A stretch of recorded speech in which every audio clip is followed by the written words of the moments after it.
In this video today, we have ups and downs, and we have solutions. You might need some solutions in your life too. Come along.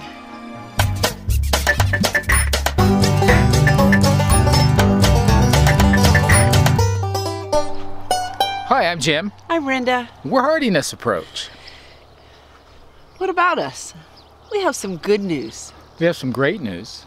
We have some not so great news. Yeah. And we have a plan. Oh. Big plan. That's good, because it's a little shaky right now.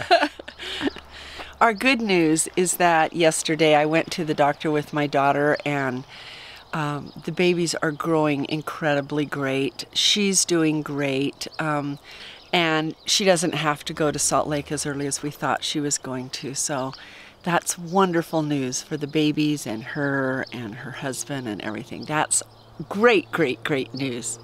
Everything's right on schedule, which is exciting. So it is the best news. Yes. We also have some bad news that we got on the same day we got her good news. The HOA here, not Homesteaders of America, but the folks who say what can and can't be done in this area, after a little over 2 months of dragging this on and already having the answer but not giving it to us, have said that we can't stay where we are, which is interesting. We can live in their house. We can't have two dwellings on the same property. And it can sit here. We just can't be in it. Yeah. And we knew that was a huge possibility when we were coming. And we wanted to do everything legal. So we went through the association instead of just living in it and not asking. But we all find it kind of odd that they couldn't just give us that answer when the question was first asked, after going to two different, talking to them multiple times, going to 2 different meetings, we finally got an answer. So it's it was a tender mercy because we got to live here for 2.5 months. Yeah, so we're glad they drug their feet. But now it's to the point of figuring out, okay, we want to be close enough to them to help, and there's really no good places that are, I mean, we're 15, 20 minutes away, which is not the end of the world, but if there's a real quick, can you come over, and I don't have a car to come over, I can't come over. So, that's true. We have some things to work out. Yeah. But for the next 4 weeks, 3 to 4 weeks, we'll be in Salt Lake. So we were going to close it up anyway. Yeah. Because, you know, remember that the bad other news bad was news. So my hand. So procedures, operation, follow-up.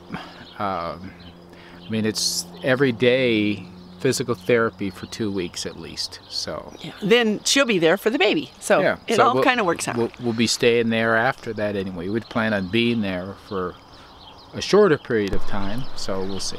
The garden continues to do really well. Little concerned that we're going to be gone for multiple weeks. Back a couple of times to do some of what needs to be done here, one of them being to look at the garden. But it's growing great. I went through and did the fish emulsion to all the heavy feeders the other day, so that's going to help them out. So that's one of the things we'll probably have to do when we come back. It'll be enough weeks that they'll need refed, but you know, Jim, I think what we're going to have to do is turn it over to the master gardener. You know, you do everything you can, and then you turn it over. It's true. I mean, we definitely will need to come back in a couple weeks just to look at it and then go back. Yeah. But anyway. We're learning more about this area where we're in right now, and what's been amazing to us is that when you hear Nevada, what's the first thing when I said that? What was the first thing that came to your mind? Let me guess. Las Vegas, right? Let me point out to you, Nevada is kind of in a square up at the top, but down towards the bottom, it comes down to a point. This is Las Vegas. And this little point down here that's at the very bottom, out way in the desert, right by California, is Las Vegas. They felt the earthquake. The rest of the state is not Las Vegas, I can tell you that. We are up here. Las Vegas is down here. Yeah. You got to go up a little higher. They can't see you down here, and we're way up. Anyway, very amazing state. Lots of mountains here, actually. Now, we're not talking the 14,000 foot mountains like what's in Colorado, but there are many that are 10, 12,000. So you've seen high. the picture of these mountains. They're incredible mountains. But it's not just desert. It's mountain valley, mountain valley, mountain valley, just all across the state and up and down. So just lots and lots of mountains. There's still desert in the valley. But we have seen people take this desert and just turn it into this incredible, lush stuff. Well, the other thing that we see is, because we're talking mountain valleys, down in the bottom of the valleys, you've got the streams and the small rivers that come flowing through, and so the water is closer to the surface, and there's a lot more water coming across it. And at least during this time of the year, up probably until August or so, there's still the runoff that's happening and coming out of the mountains, and so the ground tends to stay wet enough.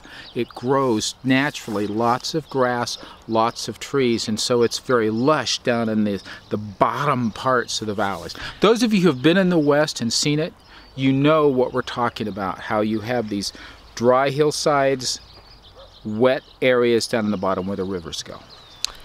But in the river area is lots of mosquitoes, and on the desert area there's not. So you have to choose, do we want the water, do we want the other, or what do we do? So we never really thought we would end up in Nevada.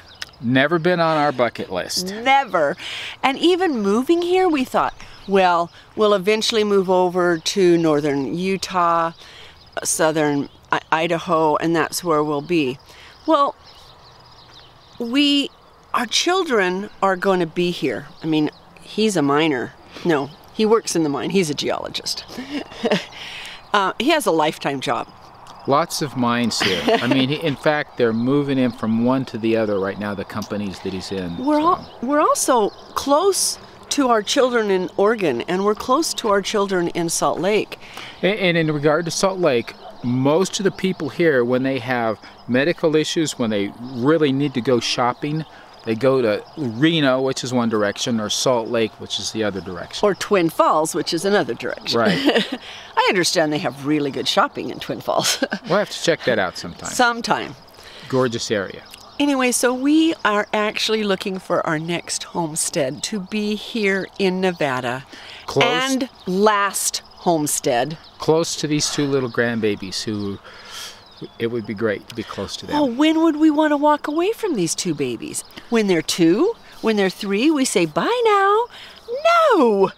So that is our plan, is to stay here and find our homestead here. There is lots of land around, vacant land, that is, could I use the term dirt cheap? Really, some of the lowest prices that I've ever seen for vacant land is in Nevada. Okay, but you got to realize that we're not going to buy land that has lush trees and everything's beautiful. We're going to buy a desert piece of property and make it bloom and grow. Because that's what we do. Right. A lot of this... Jim, here's an example. Absolutely. Look at this garden. Absolutely. What you have to also know to understand why this is seeming feasible to us is that the regulations are a lot lower here as far as what you can't do and what you have to do and so forth. So it's very helpful. Unlike Colorado, where it can be challenging to get a permit to drill a well, here it's much more feasible. And in fact, if I understand the law correctly, is that if you have the right zoning, which is different ag levels of zoning, that a domestic well, you don't even have to get a permit to do a domestic well. Now that gives you limitations on use, but the limitations are for your household, for your garden, for your lawn, and for your animals. Now, what I've read doesn't specify how many animals. I read where it said you could have 10 different kinds of animals. I think different zoning, different zones. Different ag zoning determines how many animals you can have. But It's wide open. We have to put in a septic, and almost every piece of property we read says, bring your RV and you be there. Yeah, you can. And we see it. You can live in your RV, and in many of these that are out away from town. In town, it's different, or closer to town. Obviously, since we're leaving. But many are zoned that there's no restrictions on what you can have there. Good news, bad news, meaning you may have a trash pit for a neighbor, but it also means that you can do what you need to do to get yourself up and going, starting from dirt to slowly build without going into debt the homestead that you're going to have, and that's what our plan is. So really, we're not going to take our RV and move out into the middle of the desert right now. That is not what we're doing. We're going to find a place. There's some RV parks. We'll probably pull it into the RV parks and look for the proper land over the next several months that we will be able to purchase. And then while we're living off the land, not on the land, we'll start preparing it. So the land prices are so low, we anticipate being able to pay cash for the land, and then we'll accumulate the money to get the septic in and to get the well in, and also to buy what we need to produce our own electricity, which is what many people do. Yeah. Between wind and solar. Yeah. Lots of sun here, lots of wind, so between the two, great possibilities. Yeah. What I'd like to tell you now is what some of the animals are that we have made the choice on that we are going to do. They're pretty much what we've always wanted to do, but we kind of had given up that we would be able to. So we're going to do turkeys because Trish and Jonah from Willow Creek, they have amazing turkeys, and so we're going to do royal palms. Spontaneous turkeys, by the way. So we're going to do royal palm turkeys. We're going to raise Red Ranger or Freedom Ranger chickens for our meat chickens. We are going to raise our Delawares probably, don't you think? And a meat he likes to do. And if I get my way here, what I want to do is a dual-purpose bird like the Delaware that are large enough, and there are other breeds as well that we may look at, but to use them for the eggs, but also to hatch out, have a rooster, so they're going to be able to hatch out some of the eggs and perpetuate the flock that way, but cull those that we need to and have those be our meat birds. And that way we get started with the Red Rangers, but once we are doing our Delawares, then, and there's probably some other really good dual-purpose meat, then we're doing more of a heritage bird, and we're not, doing it the other way. So that's the chickens and the turkeys. So the other thing that I've always wanted to do, and I'd almost given up hope, was to be able to have sheep that I can milk to make sheep cheese and yogurt, and then be able to take their wool and card it and spin it and weave it and do it. And we went to the farmer's market here and we found some cheese, and they raise the kind of sheep I wanted to raise. And they said, well, with sheep comes baby lambs, and we sell our baby lambs too. So, oh my goodness. She was giddy. I get to do my sheep. Doing our sheep, we have chosen not to do goats, but for our milk, we want to do a mid or mini Jersey. And there's some sources for that here. We know there's sources for that in Missouri, where the people that took our goats at Haven Heritage Farm. We just don't know if we want to haul that poor little cow all the way across. Is it one or two? Two. Okay. Two. You need a herd, and two makes a small herd. So that's what our little farm is going to be. We also want to raise our feed, and that's where he has a goal to do that. Right. Do you want me to talk about that? Yeah. Well, raising the feed, still looking into how we're going to do that between fodder systems and fields of whatever it is we can grow that we can feed them, the hay and that type of thing. So enough acreage that we can do that and make that happen.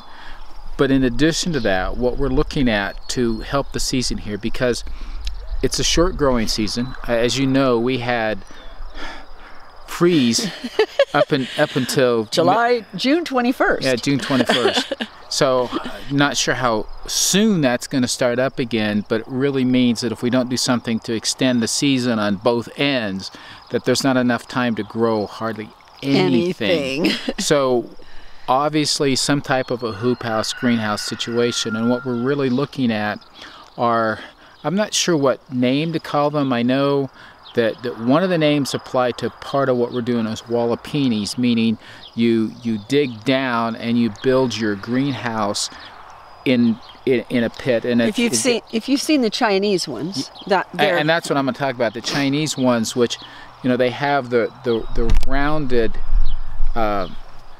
lens, and it's facing south, and then you have a solid insulated wall on the north side, and by having that side being that way, we gain more sun, more heat during the winter, and then being down in the ground, we get the thermo abilities of being down in the ground. A lot more to it than that. Which, by the way, is a really good reason not to be right down by the river bottom, because then when you go down, you're getting water in there. Yeah. So part of the thought is to have two of those, and we're going to alternate years between them to where one year we're growing our food in it, and the next year we have the chickens in it, and we kind of just trade those years back and forth. So it's going to be fallow for a year. Although something that I've just been reading about is that in greenhouses, one of the limitations you have, especially during the wintertime, is not enough CO2 for the plants. And you have to do something to increase the CO2 that's in there, whether it's use manure for composting and heating it, and it produces the CO2. I'll have a cow, so I can give you manure. Yes. Yeah. Or to intermingle the animals with the planting that's going on. So a little bit more learning to do with that, but having enough space to grow our own food and to grow a significant amount of food that the animals are going to be consuming. So yesterday, it was pretty bad news for us, knowing that we were going to have to move, and we don't know where we're going, and I'm not working for 4 weeks, so we don't know how we're paying for it. And that's all, a big thing right here. But we woke up with all these dreams that we still have. And you know that if you've been following us for any period of time, that we really talk about retiring to the homestead and not giving up on your dream. And we are not willing to give up on our dream. We are willing to work and figure out a way to make this happen, to be able to not just live in a trailer park without land, but to be able to have what it is that we've always wanted and die there. So if you're our age, and if you're having setbacks with all kinds of things, know that you're in good company, and know that you can make a difference in how you want your dreams to happen, even if you have no idea how you're going to do it at the moment. Right? That's correct. Don't give up. You can make it happen. There's always the way, and it may seem a little bleak right now as we're looking, how are we going to do it? We know what we're going to do, and we will find a way to do it. We're working on some things that will expand our 12 weeks to hardiness and really improving that course, and we're working on some other great surprises that perhaps you'll want to be part of. So, we hope you have an awesome day. Hey, and if you're watching and you haven't subscribed, please subscribe. It makes us really feel good when we get more subscribers. They might really want to start following, because we have no idea where this adventure's going. But make certain you hit the like button. The like button really helps us to know that we're saying the kinds of things, doing the kinds of things, sharing the information and the encouragement that you like to have shared.